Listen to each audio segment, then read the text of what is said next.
মন্ত্রী মশাই, সকাল সকাল আপনারা তো মুখ ভারী কেন?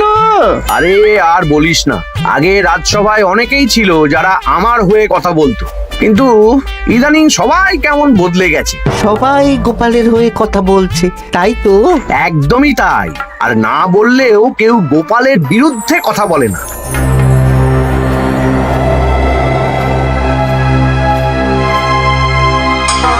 কি মন্ত্রী মশাই, আজকাল তো আমার কথা আর মনেই পড়ে না, ভুলে গেছেন নাকি? আরে না না ভগবান, তুমি হলে আমার তুরুপের তাস। ঠিক সময়ে ঠিক সুযোগ এলে তোমাকেই ডাকবো। একটু দেখবেন। হ্যাঁ হ্যাঁ, আরে নিশ্চয়ই নিশ্চয়ই।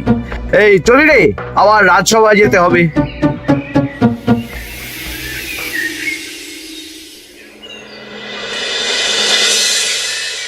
আচ্ছা, তোমরা বলো তো, আমাদের রাজ্যের সার্বিক উন্নতির জন্য সবার আগে কি দরকার? মহারাজ, আমি বলবো। বলো গোপাল।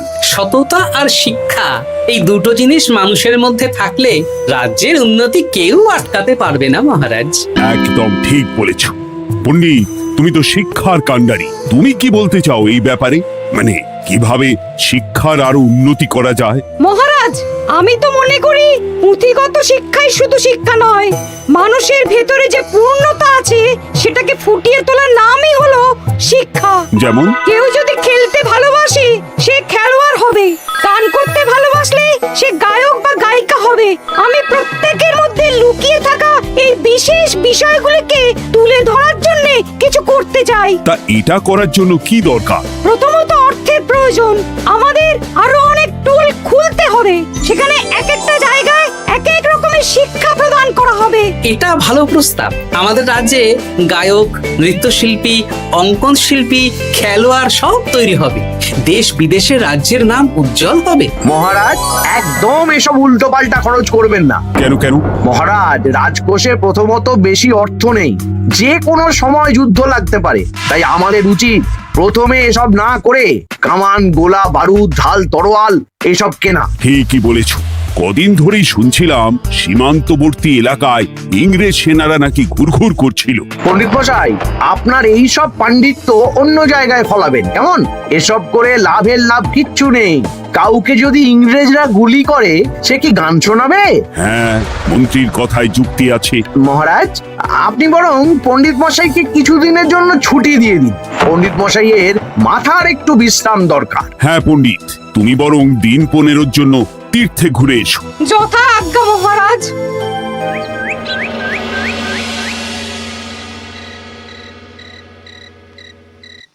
শোনো ভগবান, সকালেই তুমি কাজের কথা বলছিলে, আমি এমন ছক কষেছি কালকে থেকেই তোমার জন্য একটা ভালো বেতনের কাজ জোগাড় করে দেব। শুধু যা বেতন পাবে তার অর্ধেক আমাকে দিতে হবে, কেমন? রাজি রাজি। কি কাজ বলুন? শোনো, বাহ বাহ, দারুণ দারুণ, হয়ে যাবে কাজ।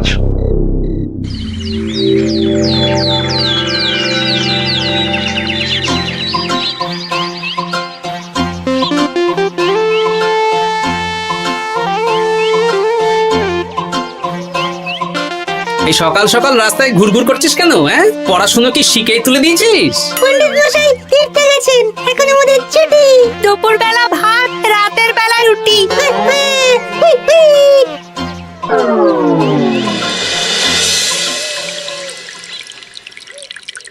মহারাজ, গতকাল পণ্ডিতকে ছুটি দিলেন আর আজ পাঠশালার সব ছাত্রছাত্রী সকাল থেকে ঘুরঘুর করছে। কি, তাহলে তো মুশকিল। মুশকিল আসান করার রাস্তা আমার কাছে আছে মহারাজ। আমার সন্ধানে এমন একজন পণ্ডিত আছেন যিনি বহু ভাষাবিদ, অনেক পাণ্ডিত্য, দেশ বিদেশে শিক্ষাদান করেছেন। কিন্তু তাকে আমরা পাবো কোথায়? তিনি কৃষ্ণনগরে ঘুরতে এসেছেন, শুধু ওনাকে বেতনটা একটু বেশি দিতে হবে। এবং তিনি এই রাজ্যের যে কোনো মানুষের চেয়ে বেশি শিক্ষিত, তার পড়ানোর ধরনই আলাদা। সে কোথায়? আমি তাই ওনাকে আজকে রাজসভায় আসতে বলেছি। মহারাজ, আপনার সাথে একজন দেখা করতে এসেছেন। দেখুন মহারাজ, বলতে না বলতেই হাজির। ওনাকে ভিতরে আসতে বলো। আচ্ছা মহারাজ।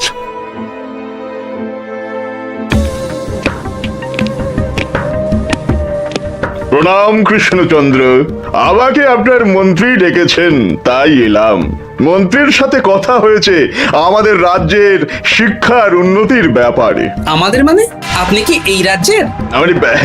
এখন এই রাজ্যে আছি তো, তাই আমাদের রাজ্য বললাম। উনি সবাইকে আপন করে নেন। যাই হোক, তোমার শিক্ষার উন্নতির ব্যাপারে কি মতামত? মহারাজ, আমি এই রাজ্যের বিভিন্ন মোড়ের মাথায় টোল খুলতে চাই। তার জন্য অনেক অর্থের প্রয়োজন। তাতে কি উপকার হবে? ছাত্রদের জন্য তো নির্দিষ্ট পাঠশালা আছে। যখন শত্রুরা আক্রমণ করতে আসবে, তখন তারা দেখবে রাস্তার মোড়ে মোড়ে টোল, মোড়ে মোড়ে টোল। তারা বুঝতে পারবে এখানে সবাই শিক্ষিত। আর শিক্ষিত লোককে ক্ষমতার অধীনে রাখা কঠিন, যুদ্ধে জিতলেও শাসন করা মুশকিল। কারণ অশিক্ষিতকে বোকা বানানো সহজ, কিন্তু শিক্ষিতকে বোকা বানানো কঠিন। নতুন পণ্ডিত একদম ঠিক কথা বলেছে। কোনো বাইরের রাজা বা শত্রু আক্রমণ করার আগে 5 বার ভাববে। এই সেরেছে। গতকালই মন্ত্রী বলছিল শিক্ষার দরকার নেই, অস্ত্র কিনুন, আর আজকেই শিক্ষার পক্ষে কথা বলছে। ব্যাপারটা কেমন সন্দেহজনক, নজর রাখতে হচ্ছে। বেশ, আমি তোমার এই শিক্ষা সম্প্রসারণের প্রস্তাবে রাজি। মন্ত্রী, তুমি এই প্রকল্প দেখভাল করবে। আচ্ছা, কত খরচ হতে পারে একটা হিসেব করে আমাকে জানিও, আমি দিয়ে দেব। আচ্ছা মহারাজ, আপাতত 500 মোহর দিয়ে রাখুন, পরে যা লাগবে বলে দেব। উফ, সকালে এক পত্তন বাজার, বিকেলে এক পত্তন বাজার, আর পারি না। আরে হাত চালাও, হাত চালাও। বাবা, কাজ শুরু হয়ে গেল। হ্যাঁ, আর ছাত্রদের পাঠশালার কাছে যেতে হবে না। পাঠশালা ছাত্রদের বাড়ির কাছে চলে আসছে। যেখানে সেখানে পাঠশালা। এ তো যেখানে সেখানে শিক্ষা। ঠিক বলেছো। আজ থেকে আমি আর নতুন পণ্ডিত চালু করছি। ধরো শিক্ষা, মারো পেরে। শিক্ষাকে ছাত্রছাত্রীদের মধ্যে গেঁথে দিতে হবে। এতদিন জানতাম ধরতক্তা মার পেরে, এখন বদলে যাবে। কিন্তু একটা পণ্ডিত এতগুলো পাঠশালা একা সামলাবে কি করে? খেপে খেপে। মানে সকাল 6টা থেকে 7টা একটা জায়গায়, পরে 7:30 থেকে 8:30 আরেকটা। এইভাবে বিভিন্ন জায়গায় পণ্ডিত ঘুরে ঘুরে শিক্ষাদান করবেন। না, ব্যাপারটার উপরে মহারাজকে নজর রাখতে বলতে হবে। মহারাজ, আমার মনে হয় এই পাঠশালায় আগামীকাল থেকে কেমন পড়াশোনা শুরু হবে, আপনার সেদিকে একটু নজর রাখা উচিত। হ্যাঁ, দেখি আগামীকাল সকাল সকাল বিভিন্ন পাঠশালায় গিয়ে নজর রাখবো। আর হ্যাঁ, আমাকে নতুন পণ্ডিত একটা তালিকা দিয়েছে, কোন পাঠশালায় কখন পড়াবে সেটার তালিকা। আমিও যাব আপনার সাথে।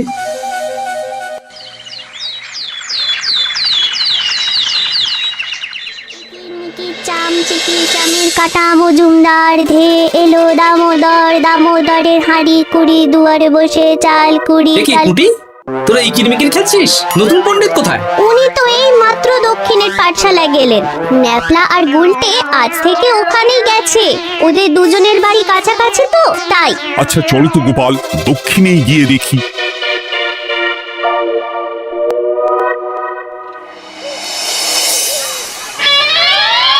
দেখি এখানেও তো নতুন পণ্ডিত নেই। নতুন পণ্ডিত মশাই আমাদের একের নামটা মুখস্থ করতে দিয়ে চলে গেলেন। একের নামটা? এসব কি হচ্ছে? শিক্ষার নামে অর্থের জলাঞ্জলি মহারাজ। না, আজই রাজসভায় এর বিচার হবে। মন্ত্রী, আমি যা দেখলাম তাতে শিক্ষা তো কদিন পরে লাটে উঠবে। আমার এক ভাগ্নি তো আজ পাঠশালায় গিয়ে লুকোচুরি খেলেছে। নামমাত্র পড়াশোনা আর বাকি সময় খেলা, এভাবেই বয়ে গেল বেলা। মন্ত্রী, এই তোমার নতুন পণ্ডিতের দৌড়। মহারাজ, একজনের পক্ষে এতগুলো পাঠশালায় শিক্ষাদান তো সম্ভব নয়। তার জন্য তো আরো পণ্ডিতের প্রয়োজন, আর তার জন্য চাই আরো অর্থ।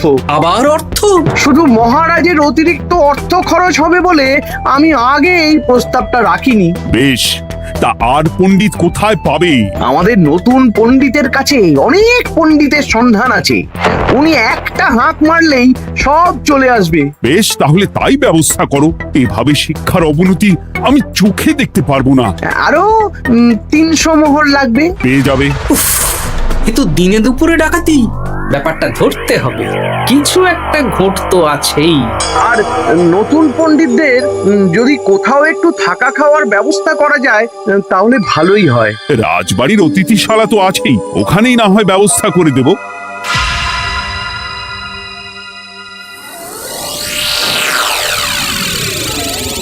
শোন বটা ঘটা আর কেলে পচা, তোদের এইবার এই ভগবানের মতন শিক্ষাদান করতে হবে। আরে আমি তো শিক্ষা বানানি জানি না। সে না জানলেও হবে, শুধু দাড়ি গোফ লাগিয়ে নকল পণ্ডিত সেজে কালকে থেকে পাঠশালায় যেতে হবে। কাকে কোথায় যেতে হবে সব আমি বুঝিয়ে দেব। আচ্ছা,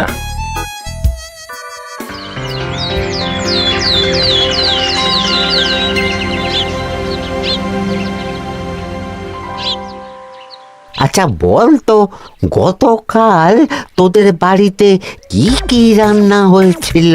ভাত, মসুর ডাল আর লাউ ঘন্ট। লাউ ঘন্টের মধ্যে চিংড়ি ছিল? না, আজকে কি রান্না হবে? আজকে সকালে বাবা বাজার থেকে পাকা কাতলা এনেছে। কাতলা মাছের পাতলা করে ঝোল হবে। আর তোর? আমাদের আজ নিরামিষ, তাই কবজি ডুবিয়ে সবজি ভাতি খেতে হবে। বেশ।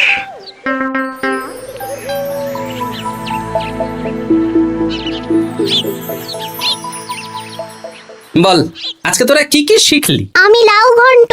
আমি সবজি ভাত। আমি কাতলা মাছ। কি বলছিস কি? আজকে তো পাঠশালায় এই সব আলোচনাই হয়েছে। এবারে ব্যাপারটা একেবারে সহ্য সীমার বাইরে চলে যাচ্ছে। দাদু, আমাদের আগের পণ্ডিত মশাই ভালো ছিলেন। উনি কোথায় চলে গেলেন? মন্ত্রী মশাই ছলে বলে কৌশলে ওনাকে তীর্থে পাঠিয়েছেন। না, এখন আমাকে মন্ত্রী মশাইয়ের উপরে নজর রাখতে হবে।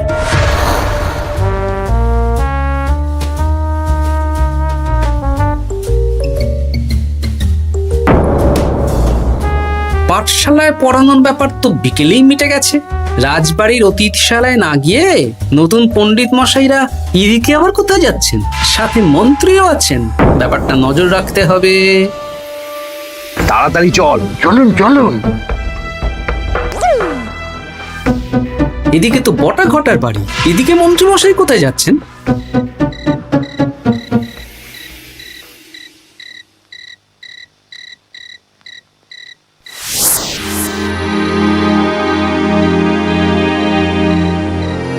তারপর তোমরা সবাইকে কি শিক্ষা দিলে?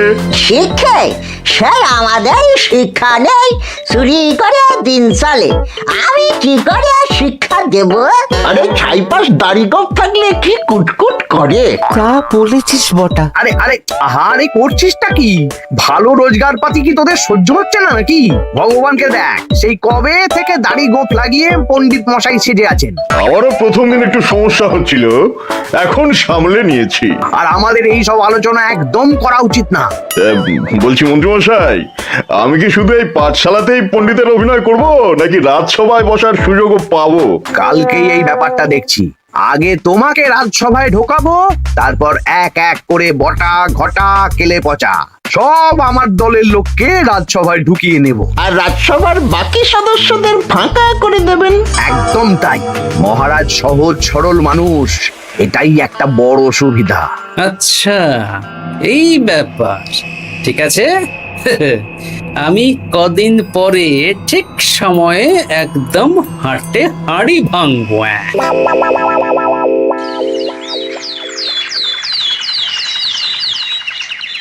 তাহলে মন্ত্রী, আর কোনো সমস্যা নেই তো? না না মহারাজ, এখন আর কোনো সমস্যা নেই। দেখবেন এই ধরশিক্ষা মারপেরেক প্রকল্পের নাম চারিদিকে ছড়িয়ে পড়বে। আমার তো মনে হয় একটু পাঠশালাতে বিজ্ঞান নিয়েও আলোচনা করা উচিত। হবে হবে, সব হবে। এখনো সব বাচ্চারা অজ্ঞান হয়ে আছে। আগে শিক্ষায় জ্ঞান ফিরুক, তারপরে না হয় বিজ্ঞান নিয়ে আলোচনা করবে। বিজ্ঞানী তো প্রস্তাবটা খারাপ রাখেনি। তুমি কি বেশি বোঝো? তাহলে তুমিই তো বিজ্ঞান শেখাতে পারো। আমি কবিরাজি শিক্ষা দান করতে পারবো। তোমার কবিরাজি শিখতে কেউ রাজি নয়, চুপ থাকো। আহ, দেখাই যাক না বাচ্চারা কেমন শিক্ষা লাভ করে। মহারাজ, বলছি কি, আমাদের পণ্ডিতের আসনটা তো ফাঁকাই পড়ে আছে। এখন যখন নতুন পণ্ডিত এসেই গেছেন, তাহলে ওই জায়গায় ওই তো বসতে পারে। কিন্তু পণ্ডিত তো তীর্থ তীর্থে গেছে, অবশ্য কদিন পরেই ফিরে আসবে। ও আসুক, তারপর না হয় আলোচনা করে একটা সিদ্ধান্ত নেব। পণ্ডিত মশাই না হয় এসে পুজো পাঠটাই করুক, কিন্তু রাজসভা এরকম ফাঁকা থাকলে কেমন একটা লাগে। বেশ, তাহলে তাই হোক। কালকে থেকে নতুন পণ্ডিত আমাদের পুরনো পণ্ডিতের জায়গায় বসবে। এইভাবে রাজসভা ফাঁকা করে যেতে হবে, তাহলে একদিন সবাই আমার পক্ষেই কথা বলবে, আর শেষে রাজাকেই সরিয়ে দেব।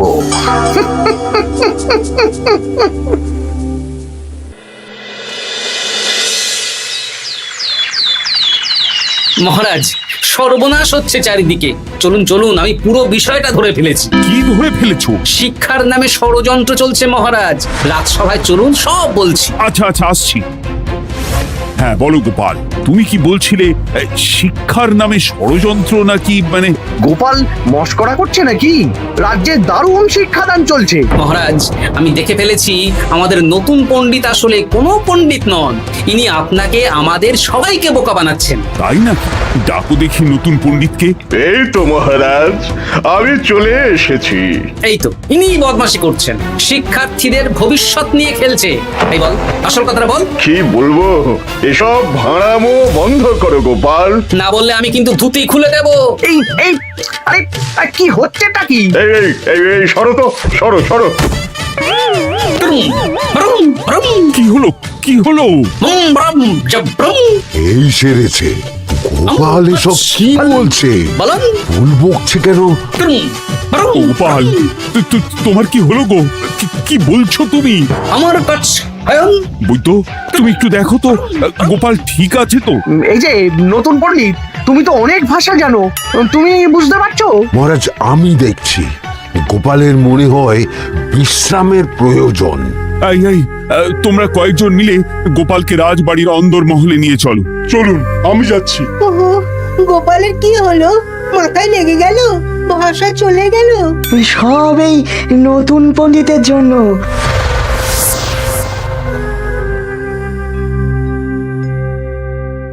আম ভাল খাচ্ছ কাছ আয়ন, আম মাস্টার কাছ। মহারাজ, আমার মনে হচ্ছে গোপালের বাইরে থেকে কিছু হয়নি, ভিতর থেকে কিছু হয়েছে। নারী স্পন্দন, হৃদস্পন্দন সব ঠিক আছে। আমার বড় যাব ভ্রম। কিন্তু গোপাল কি ভাষা বলছে বোঝা যাচ্ছে না।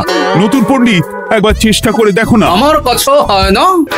এসব তো আমি কিছুই বুঝতে পারছি না মহারাজ। আপনি যে এত দেশ বিদেশে ঘুরেছেন, আপনি বুঝতে পারছেন না? এ আমার এখতিয়ারের বাইরে। তোমার বাকি পণ্ডিতদের নিয়ে আসো তো, যারা পাঠশালায় পড়ায়। আমি বুঝতে পারছি না, বটা ঘটা কেলে পচা কি বুঝবে? আমার বড় যাব ভ্রম। চপ করো ঘট, নল খাব মরব। কিছুই তো বুঝতে পারছি না। রাজসভায় কাউকে না দেখতে পেয়ে এখানে এলাম। ওই তো আমাদের পুরনো পণ্ডিত চলে এসেছে। শুনলাম গোপালের নাকি কি হয়েছে। এই পণ্ডিত, তুমি দেখো তো গোপালের নতুন ভাষা উদ্ধার করতে পারো কিনা। কি গোপাল, তুমি কি ভাষায় কথা বলছো? আমার মতর ভাষ কত বলো। ওই দেখো, আবার কি সব বলছে। আমো বোঝো তো পড়ছো, সবার সাথে মস্করা করছো। তম ঠক ধরছ। হ্যাঁ, এই পণ্ডিত, এটা কি ভাষা? ঘাবড়াবেন না মহারাজ, এটা পাতি বাংলা ভাষা। বাংলা ভাষা? গোপাল শুধু আকার ইকার উকার আর বেশিরভাগ স্বরবর্ণ বাদ দিয়ে কথা বলছে। মানে গোপাল তম কছ কছ বলো। আমার নাম গোপাল ভর। মহারাজ, গোপাল বলল আমার নাম গোপাল ভর। আমার অত বকনা মহারাজ। এর মধ্যে আকার ইকার উকার এসব বসিয়ে দেখুন তো কি হয়। আমার নাম গোপাল ভাঁড়। আমার নাম গোপাল ভাঁড়। অত, আমি অত, বকা বোকা, নই মহারাজ। মহারাজ, আমি অত বোকা নই মহারাজ। এই তো সুন্দর ধরে ফেলেছেন। কি কেমন দিলাম? দেখলে, আমাদের রাজ্যে মন্ত্রী ধরে আনা পণ্ডিতের পাণ্ডিত্য। সব এক একটা গাধা। হ্যাঁ, এ কি ভগবান, বটা ঘটা কেলে পচা মহারাজ এখান থেকে কি বুঝতে পারলেন? কি? শিক্ষার বাইরেও অন্যভাবে সমস্যার কি করে সমাধান করা যায়, তাও শুধুমাত্র উপস্থিত বুদ্ধি দিয়ে, যেটা আমাদের রাজপণ্ডিতের আছে। তা তো দেখতেই পাচ্ছি। আর সেই জন্যেই মন্ত্রী ওনাকে সরাতে চেয়েছিলেন, আর কিছুদিনের মধ্যে সব সভাসদদের সরিয়ে দিতেন। আমি সব মতলব শুনেছিলাম, আর এই দিনটার জন্যে অপেক্ষা করছিলাম। আজকেই তো পণ্ডিতের তীর্থ থেকে ফিরে আসার কথা। তাই আজকে এই ছোট্ট নাটকটি করলাম। এবার মন্ত্রী আর এই 4 জন নকল পণ্ডিতকে আচ্ছা করে কারাগারে গিয়ে ধোলাই দাও। ধোলাই হলো ওনাদের জন্য উপযুক্ত এবং উচিত শিক্ষা।